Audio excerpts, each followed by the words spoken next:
اکتوبر 2023 کی صبح حماس نے اسرائیل پر اچانک سے حملہ کیا، جس کے بعد دونوں طرف سے حملوں کا سلسلہ جاری ہے اور اب تک دونوں طرف سے 3000 سے زائد لوگوں کی موت ہو چکی ہے۔ آئیے ذرا تفصیل سے جانتے ہیں کہ فلسطین کی تاریخ کیا ہے اور یہاں پر یہودیوں، عیسائیوں اور مسلمانوں کی کیا تاریخ رہی ہے۔ Israel's military reporting wide-scale strikes against Hamas. But Israeli airstrikes have been pounding residential buildings there. Hamas stormed kibbutz settlements, raiding homes, taking hostages and executing civilians. Hundreds of children are among the victims of the Israeli airstrikes at Gaza. اس زمین پر عبادت کے لیے سب سے پہلے گھر مکے میں کعبۃ اللہ کی تعمیر کے بعد پھر بیت المقدس مسجد اقصیٰ کی تعمیر ہوئی۔ مسجد اقصیٰ کی تعمیر ایک قول کے مطابق نبی سیدنا یعقوب علیہ السلام اور دوسرے قول کے مطابق سیدنا سلیمان علیہ السلام نے کی۔ پھر حضرت یعقوب علیہ السلام کے بیٹے حضرت یوسف علیہ السلام مصر کے بادشاہ بنے۔ وہ بادشاہ کیسے بنے یہ ایک لمبا قصہ ہے، مختصر یہ ہے کہ بادشاہ بننے کے بعد انہوں نے اپنے والدین اور تمام بھائیوں کو مصر بلا لیا اور اس طرح مصر میں ان کی آبادی تیزی سے پھیلتی رہی۔ پھر حضرت موسیٰ علیہ السلام کے زمانے میں انہوں نے اپنی قوم بنی اسرائیل کو لے کر اللہ کے حکم سے فلسطین کی طرف ہجرت کی۔ فلسطین آ کر بنو اسرائیل اللہ کے نافرمان بن گئے، جس کی وجہ سے اللہ تعالیٰ نے انہیں وادی تیہ میں 40 سال تک کے لیے بھٹکا دیا۔ اسی دوران سیدنا موسیٰ اور سیدنا ہارون علیہ السلام نے عمالقہ جو اس وقت بیت المقدس پر قابض تھے ان سے جنگ کی اور بیت المقدس کے علاقے کو فتح کر لیا، اور ان کے بعد سیدنا طالوت کی قیادت میں ایک جنگ لڑی گئی جس میں سیدنا داؤد نے جالوت کو قتل کیا، اور اس طرح فلسطین کے سارے علاقے پر سیدنا طالوت کی حکومت قائم ہو گئی۔ طالوت کے بعد سیدنا داؤد بادشاہ بنے اور ان کے بعد ان کے فرزند سیدنا سلیمان کی زبردست حکومت فلسطین کے پورے علاقے پر قائم ہو گئی، اور انہوں نے مسجد اقصیٰ میں توسیع کا بھی کام کیا۔ لیکن سلیمان علیہ السلام کے بعد جو بادشاہ بنا وہ انتہائی عیاش اور بد کردار تھا۔ اس کے بعد یہ قوم پھر صحیح دین سے ہٹی، جس کی وجہ سے اللہ نے بابل کے بادشاہ بخت نصر کو ان پر مسلط کر دیا، جس نے 578 قبل مسیح ایک زوردار حملہ کر کے سلطنت یہودیہ کے تمام چھوٹے بڑے شہروں کی اینٹ سے اینٹ بجا دی، یروشلم اور ہیکل سلیمانی کو پیوند خاک کر دیا، ہزاروں لوگوں کو تہہ تیغ کر دیا، اور جو بچے اور عورتیں بچ گئے انہیں اپنے ساتھ عراق لے گیا۔ بخت نصر کی موت کے بعد وہ قیدی 70 سال بعد واپس فلسطین آ گئے اور انہوں نے شہر یروشلم کو پھر آباد کیا اور چھوٹی موٹی ریاست تشکیل دی۔ پھر حضرت عیسیٰ علیہ السلام کے زمانے میں یہودیوں نے ان کے قتل کی سازش کی، اس کا بھی ایک الگ قصہ ہے۔ بہرحال سیدنا عیسیٰ علیہ السلام آسمان پر اٹھانے کے بعد سن 70 عیسوی میں اللہ تعالیٰ نے ان یہودیوں پر رومی حاکم ٹائٹس کو مسلط کر دیا، جس نے 1,33,000 یہودیوں کو قتل کر دیا۔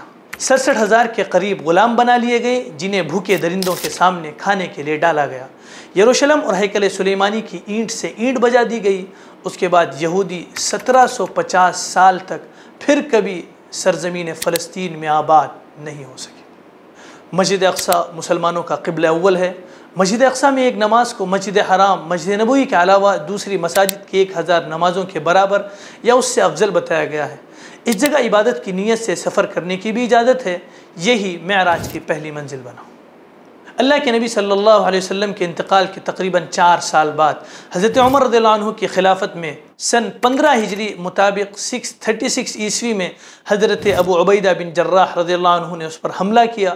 40 روز کے محاصرے کے بعد فلسطینی مصالحت کے لیے تیار ہوئے، لیکن انہوں نے شرط رکھی کہ مصالحت پر دستخط مسلمانوں کے خلیفہ خود آ کر کریں گے۔ چنانچہ حضرت عمر رضی اللہ عنہ سن 16 ہجری میں فلسطین تشریف لے گئے اور معاہدے پر دستخط فرمائی، جس کے بعد بیت المقدس پر مسلمانوں کا قبضہ ہو گیا۔ پھر 15 جولائی 1099 کو پہلی صلیبی یعنی عیسائی جنگ کے بعد بیت المقدس عیسائیوں کے قبضے میں چلا گیا۔ یوں تقریباً 4 صدیوں کے بعد اس پر مسیحیوں کا قبضہ ہوا۔ پھر اللہ نے اپنے اس مقدس مقام کی بازیابی کے لیے دوبارہ حاصل کرنے کے لیے سلطان صلاح الدین ایوبی رحمۃ اللہ علیہ جیسے غیور بادشاہ کو پیدا کیا۔ سلطان صلاح الدین ایوبی نے ایک مضبوط فوج تیار کر کے بیت المقدس کو دوبارہ حاصل کرنے کا عزم مصمم کر لیا۔ آپ کے عزم و استقلال ارادے کے سامنے صلیبی فوجیں ٹھہر نہ سکی۔ سخت ترین معرکے کے بعد صلیبیوں کا قلعہ مسمار ہو جاتا ہے، اور 90 سال بعد 1187 یعنی 1187 عیسوی میں بیت المقدس پر دوبارہ مسلمانوں کا قبضہ ہو جاتا ہے۔ اس کے بعد مسلسل یہ مسلمانوں کے ہاتھوں میں رہا۔ پھر ترکی کے عثمانی خلفاء بیت المقدس اور حرمین شریفین کے وارث بنے۔ انہوں نے بھی مسجد اقصیٰ اور حرمین کی بے مثال خدمت کی۔ 19ویں صدی کے اوائل تک یہود کی بیت المقدس یا فلسطین کے علاقے میں کوئی آبادی نہیں تھی، یعنی کہ پہلے صدی میں ٹائٹس رومی کے حملے کے بعد سے تقریباً 1750 سال تک ان کا فلسطین کی سرزمین پر کوئی وجود نہیں تھا۔ 1838 اور 1880 میں کچھ یہودی خاندان فلسطین میں آ کر آباد ہوئے اور ان کی دلچسپی اس زمین سے شروع ہو گئی۔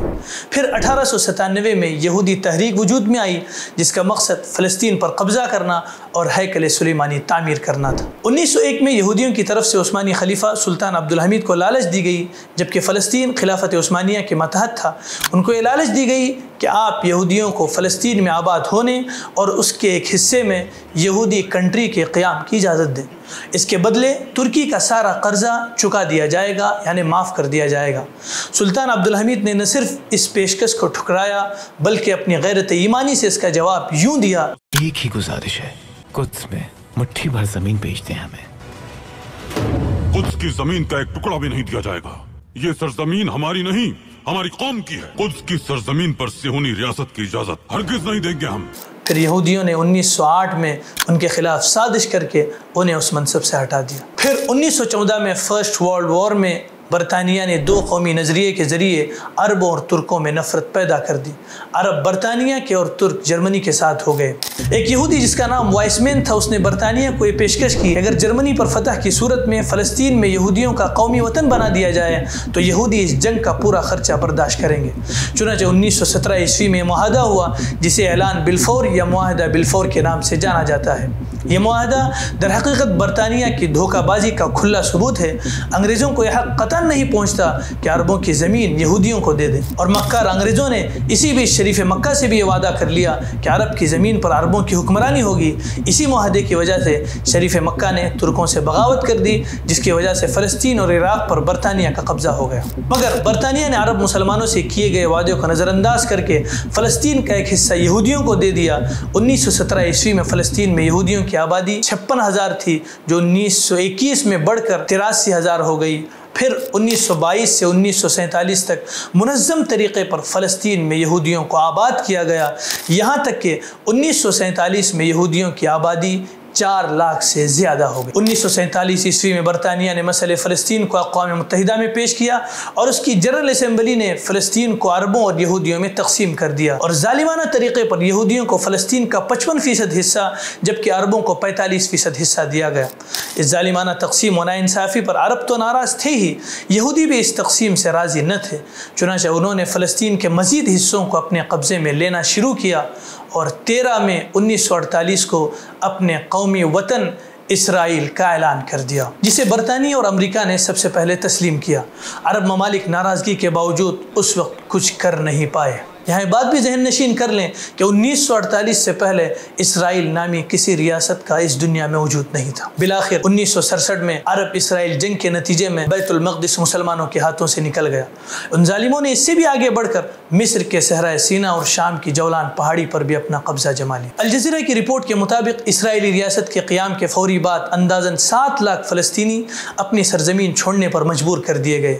اس وقت وہ قریبی ممالک مصر، اردن، عراق، لبنان اور شام میں آباد ہو گئے، اور کم و بیش 1.5 لاکھ فلسطینی غاصب اسرائیلی ریاست میں موجود رہے۔ 2017 کی رپورٹ کے مطابق غرب اردن میں اسرائیلی صہیونی ریاست نے تقریباً 30 لاکھ فلسطینیوں کو کھلے آسمان تلے زندگی گزارنے پر مجبور کر کے وہاں 100 سے زائد غیر قانونی یہودی بستیاں بسائی۔ 1973 میں مصر اور شام نے نہر سویس اور گولان کی پہاڑیوں کے ساتھ اسرائیلی ٹھکانوں پر حملہ کیا تھا، جس سے یوم کپور جنگ کے نام سے یاد کیا جاتا ہے۔ اسرائیل نے 3 ہفتوں کے اندر دونوں فوجوں کو پیچھے دھکیل دیا، لیکن اسرائیل مذاکرات کی میز پر آنے پر مجبور ہوا اور مصر و شام کو مذاکرات میں کامیابی حاصل ہو گئی۔ اسرائیل نے 1982 میں لبنان پر حملہ کیا اور یاسر عرفات کی قیادت میں ہزاروں فلسطینی جنگجوؤں کو 10 ہفتوں کے محاصرے کے بعد سمندر کے راستے نکال دیا گیا۔ پھر 13 ستمبر 1993 کو فلسطین اور اسرائیل کے درمیان اوسلو معاہدے پر دستخط ہوئے۔ اوسلو معاہدے کی بنیاد لینڈ آف پیس یعنی زمین برائے امن پر رکھی گئی تھی۔ اب سمجھا جانے لگا تھا کہ اب یہاں پر امن قائم ہوگا، لیکن یہ اوسلو معاہدہ ہے کیا؟ دراصل اسرائیلی وزیر اسحاق رابن اور فلسطینی لیبریشن آرگنائزیشن یعنی PLO چیئرمین یاسر عرفات اور اسرائیلی وزیر خارجہ شیرون نے وائٹ ہاؤس میں جس دستاویز پر دستخط کیے تھے اسے اوسلو امن معاہدے کے نام سے جانا جاتا ہے، کیونکہ یہ معاہدہ ان خفیہ مذاکرات کا نتیجہ تھا جو ناروے کی راجدھانی میں اسرائیلی اور فلسطینی نمائندوں کے درمیان کئی ماہ تک چلے تھے، جس میں امریکی صدر بل کلنٹن نے اہم رول ادا کیا۔ اقوام عالم نے اس کا خیر مقدم کیا کیونکہ اس سے یہ امید پیدا ہوئی کہ اسرائیلی مقبوضہ علاقے خالی کر دے گا۔ اس معاہدے کا مقصد ایک آزاد خود مختار فلسطینی ریاست کا قیام تھا۔ یہ مجوزہ ریاست مغربی کنارے غزہ اور مشرقی یروشلم جہاں بیت المقدس واقع ہے ان کے علاقوں پر مشتمل ہوا جو اسرائیل کے فوجی قبضے میں تھا۔ اس دو ریاستی فارمولے کو نہ صرف عرب ممالک بلکہ عالمی برادری کی حمایت بھی حاصل رہی۔ 1994 میں غزہ پٹی اور مغربی کنارے کے جیریکو میں فلسطینی اتھارٹی کا قیام عمل میں آ گیا اور لگا کہ امن کی گاڑی پٹری پر آگے بڑھ چکی ہے، لیکن بنجامن نیتن یاہو نے جو اس وقت لیکوڈ پارٹی کے ابھرتے ہوئے لیڈر تھے، رابن کے فیصلے کے خلاف اشتعال انگیز تقریریں کی اور ایک جنونی یہودی نے نومبر 1995 میں رابن کو گولی مار دی۔ اگلے سال عام انتخابات میں لیبر پارٹی کے شیرون کو شکست دے کر لیکوڈ سربراہ نیتن یاہو وزیر اعظم منتخب ہو گئے۔ انہوں نے اعلان کر دیا کہ غزہ اور مغربی کنارے میں پی ایل او کی محدود حکومت تو انہیں قبول ہے لیکن ایک آزاد فلسطینی ریاست کا مطالبہ نہیں۔ 2002 میں نیتن یاہو نے سختگیر دائیں بازو کی جماعتوں کے ساتھ مل کر دوبارہ اقتدار سنبھالتے ہوئے مقبوضہ علاقوں میں ناجائز یہودی بستیاں تعمیر کروانے کا حکم دیا۔ عرفات کی 2004 میں پیرس کے ایک ملٹری اسپتال میں پراسرار حالت میں موت ہو گئی۔ بعد میں انکشاف ہوا کہ انہیں زہر دے کر مارا گیا تھا۔ ایک اسرائیلی صحافی کا الزام ہے کہ عرفات کی موت کی سازش میں اسرائیلی وزیر اعظم ایریل شیرون کا ہاتھ تھا۔ 2018 میں نیتن یاہو پارلیمنٹ میں قانون پاس کروا کے اسرائیل کو صرف یہودی باشندوں کی قومی ریاست میں تبدیل کر دیا جہاں کسی غیر یہودی کو رہنے کا حق نہیں ہوگا۔ مطلب یہ کہ فلسطینی زمین ضبط کرنے کا لائسنس حاصل کر لیا گیا ہے۔ کچھ تجزیہ کاروں کا خیال ہے کہ اوسلو معاہدے کے دوران بنیادی مسائل کو مستقبل میں طے کرنے کی اسرائیلی تجویز کو منظور کر کے فلسطینی قیادت نے بھاری بھول کی اور اسی کی سزا آج تک فلسطینی لوگ بھگت رہے ہیں۔ آگے بڑھنے سے پہلے آپ کو بتا دیں کہ فلسطین میں چند پارٹیاں زیادہ مشہور ہیں۔ فلسطین لبریشن آرگنائزیشن یعنی پی ایل او، عربی میں منظمت التحریر الفلسطینی، ایک فلسطینی قوم پرست اتحاد ہے جسے بین الاقوامی سطح پر فلسطینی عوام کے سرکاری نمائندے کے طور پر تسلیم کیا جاتا ہے۔ 1964 میں قائم کیا گیا۔ اس نے ابتدائی طور پر اسرائیل کی ریاست کے خاتمے کی وکالت کرتے ہوئے سابق لازمی فلسطین کے پورے علاقے پر ایک عرب ریاست قائم کرنے کی کوشش کی۔ تاہم 1993 میں پی ایل او نے اوسلو معاہدے کے ساتھ اسرائیل کی خود مختاری کو تسلیم کیا اور اب صرف فلسطینی علاقوں، مغربی کنارے اور غزہ کی پٹی میں عرب ریاست کا درجہ چاہتے ہیں، جو 1967 کی عرب اسرائیل جنگ کے بعد سے اسرائیل کے زیر قبضے ہے۔ ایک الفتح پارٹی ہے جو سافٹ پولیٹیکل پارٹی ہے جس کا قیام 1965 میں ہوا، اور دوسری پارٹی کا نام حماس ہے، اس کا قیام 1987 میں ہوا۔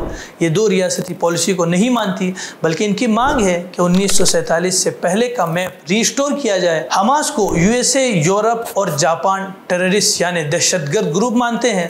دوسری طرف یو کے اور آسٹریلیا ایسے ممالک ہیں جو حماس کے صرف فوجی دستے کو ٹیرر یعنی ٹیررسٹ گروپ مانتے ہیں، لیکن چائنا، روس، ترکی، ایران اور ناروے ایسے ممالک ہیں جو حماس کو دہشت گرد یعنی ٹیرر گروپ نہیں مانتے۔ فتح کا زیادہ اثر رسوخ ویسٹ بینک پر جبکہ حماس کا زور غزہ پٹی پر ہے۔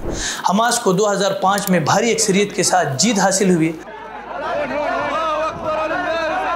غزہ اسرائیل ڈیپینڈنٹ ہے جیسا کہ پانی، بجلی وغیرہ کے لیے۔ اسرائیل نے فلسطینیوں پر جو 4 بڑے حملے کیے 2008، 2012، 2014 اور 2021 میں، اس کا جواب حماس نے دیا تھا اور اسرائیل اور حماس کے درمیان جنگ مستقل جاری رہتی ہے۔ یہ پہلی بار ہے کہ حماس نے 6 اکتوبر 2023 کی صبح اسرائیل پر بہت بڑا حملہ کیا۔ اس سے پہلے چھوٹے موٹے حملے حماس کرتا رہا ہے، لیکن اس بڑے حملے سے اسرائیل کی نیندیں اڑ گئی ہیں اور اچانک کے اس حملے سے بھوکلاہٹ کا شکار اسرائیل نے اب غزہ میں رہائشی عمارتوں پر بمباری شروع کر دی ہے، جس سے مزید لاکھوں فلسطینی بے گھر ہو گئے ہیں۔